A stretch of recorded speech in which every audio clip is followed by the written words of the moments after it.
Welcome to Suman TV. ఢిల్లీలో కూర్చొని ఏపీతో chess ఆడుతోంది BJP party. ఇంకా చెప్పాలి అంటే కేంద్రం.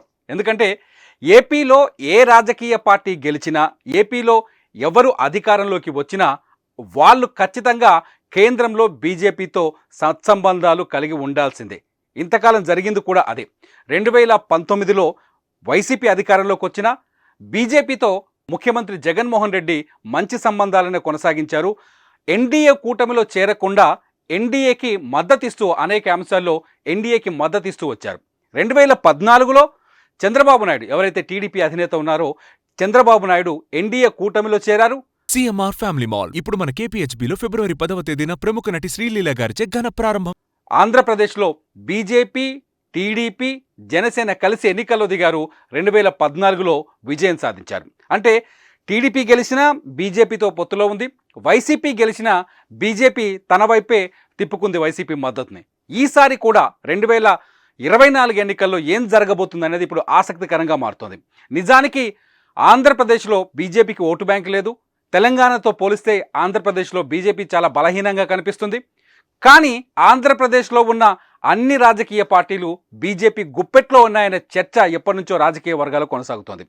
కాంగ్రెస్కు సంబంధించిన ఒక కీలక నేత కొద్ది రోజుల క్రితం ఒక ముఖ్యమైన కామెంట్ చేశారు. చాలా ఇంట్రెస్టింగ్ కామెంట్ ఏంటంటే, ఆంధ్రప్రదేశ్లో ఎవరు గెలిచినా అక్కడ అధికారంలో ఉన్నది మాత్రం బీజేపీ అని చెప్పేసి ఒక కామెంట్ చేశారు.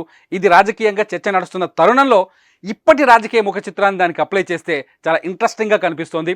ఎప్పుడైతే ఆంధ్రప్రదేశ్లో ఎలక్షన్స్ వేడి మొదలైందో, పొత్తులు మొదలయ్యాయో, పొత్తుల సీట్ల పంపకాల పరిస్థితులు దగ్గర పడుతున్నాయో, అప్పటి నుంచి ప్రతి రాజకీయ పార్టీ ఢిల్లీకి పయనమవుతుంది.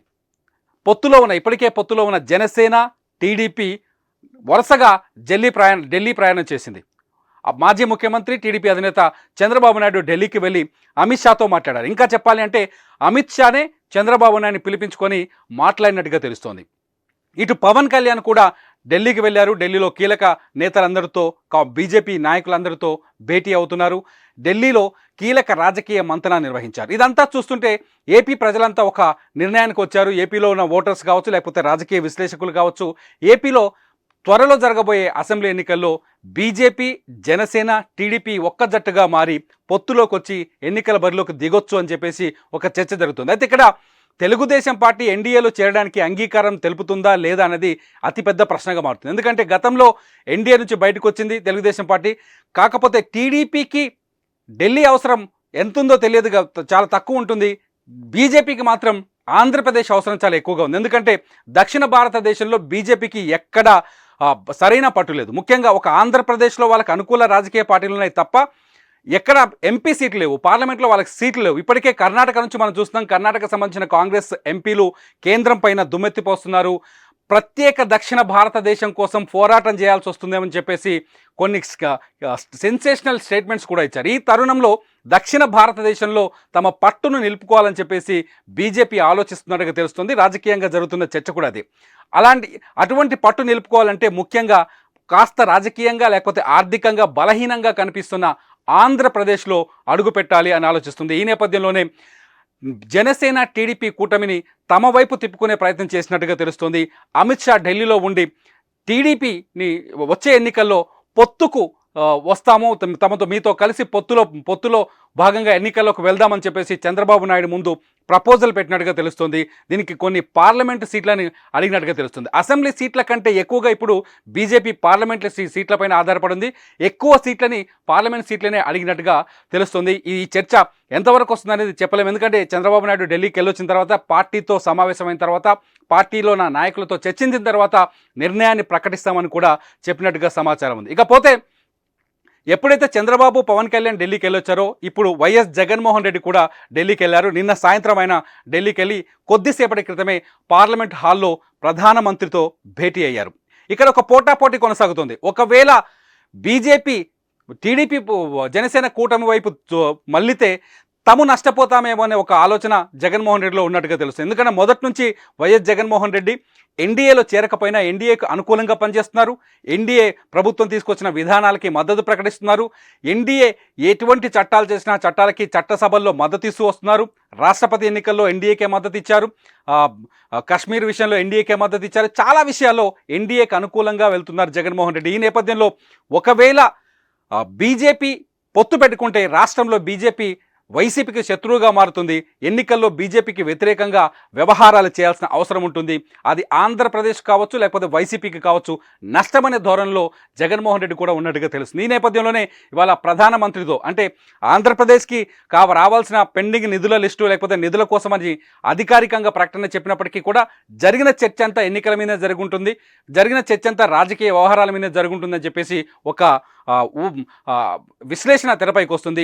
ఖచ్చితంగా ఆంధ్రప్రదేశ్ ఎన్నికలని ప్రభావితం చేసే చర్చనే ఇవాళ ప్రధానమంత్రి మోదీకి జగన్మోహన్ రెడ్డికి మధ్య జరిగి ఉంటుందనేది ఒక రాజకీయ విశ్లేషణ తెరపైకి వస్తుంది. ఈ నేపథ్యంలో ఢిల్లీలో ఉన్న బీజేపీ, ఢిల్లీలో అధికారంలో ఉన్న ఎన్డీఏ కూటమి లేకపోతే మోదీ అమిత్ షా ద్వయం ఎటువంటి నిర్ణయం తీసుకుంటారు ఆంధ్రప్రదేశ్ పట్ల అన్నది ఇప్పుడు ఆసక్తికరంగా మారుతుంది. ఎందుకంటే ఒకవేళ టీడీపీ జనసేనతో కలిసి వెళ్తే వాళ్ళకు వచ్చే లాభం ఎంత, లేకపోతే జగన్మోహన్ రెడ్డికి ఇప్పటి వరకు జగన్మోహన్ రెడ్డితో ఎలా ఉన్నామో అలాగే ఉండటం వల్ల జగన్మోహన్ రెడ్డి ఎక్కువ సీట్లు సాధించగలిగితే వాళ్ళకు వచ్చే లాభం ఏంట అనే బేరీజు వేసుకుంటూ ఒక గోడ మీద కూర్చొని ఢిల్లీ ఎవరిని ఎటు ఆడించాలా, ఏ పావును ఎటు కదపాలని ఆలోచన చేస్తున్నట్టుగా తెలుస్తుంది. ఈ ఆలోచనలో భాగంగానే వ్యవహారం అంతా ఆంధ్రప్రదేశ్లో ఉన్నవి 2 ప్రాంతీయ పార్టీలే 3 ప్రాంతీయ పార్టీలు అయినప్పటికీ ఈ 3 ప్రాంతీయ పార్టీల జుట్లు పట్టుకొని ఢిల్లీలో గోడ మీద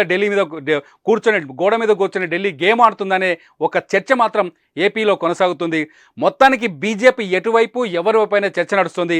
ఇవాళ జగన్మోహన్ రెడ్డితో ప్రధాని మోదీ ఏం చర్చించారు, ఏం చేయబోతున్నారు జగన్మోహన్ రెడ్డి అనేది కూడా ఆసక్తికరంగా మారుతుంది.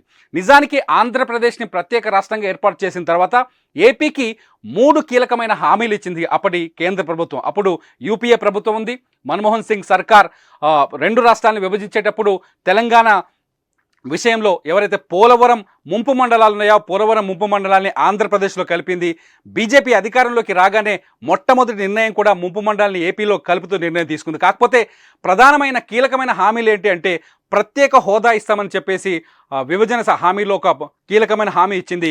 ఆ తర్వాత ప్రత్యేక హోదాని పట్టించుకోవడం మానేసింది కేంద్రం. ఆ తర్వాత రెండోది వచ్చేసి పోలవరం ప్రాజెక్ట్ని పూర్తి చేస్తామన్నారు.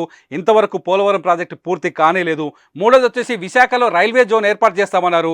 ఇంతవరకు రైల్వే జోన్ పైన పావు అడుగు ఒక్కటి కూడా ముందుకు కదలేదు. ఈ 3 హామీలని నెరవేర్చకపోవటం వల్ల ఆంధ్రప్రదేశ్ కూడా వెనకబాటుకు గురవుతుంది. నిజంగా చెప్పండి అభివృద్ధిలో తెలంగాణతో పోలిస్తే కాస్త వెనకడిగే ఉంది. ఈ నేపథ్యంలో ఈ 3 హామీలు ఎవరు సాధించగలుగుతారో వాళ్ళ వైపే ప్రజల మద్దతు ఎక్కువగా ఉండే ఛాన్సెస్ ఉన్నట్టు రాజకీయ విశ్లేషకులు చెప్తున్నారు. ఈ తరుణంలో ఢిల్లీ తీసుకోబోయే నిర్ణయాలు, ఎన్డీఏ కూటమి తీసుకోబోయే నిర్ణయాలు, లేకపోతే మోదీ తీసుకోబోయే నిర్ణయాలు ఆంధ్రప్రదేశ్ పైన చాలా కీలకంగా మారబోతున్నాయి.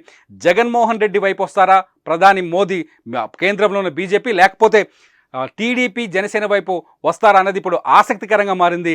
ఢిల్లీ తీసుకోబోయే ఈ నిర్ణయం ఏపీ భవిష్యత్తుని నిర్ణయించే అవకాశం కనిపిస్తోంది.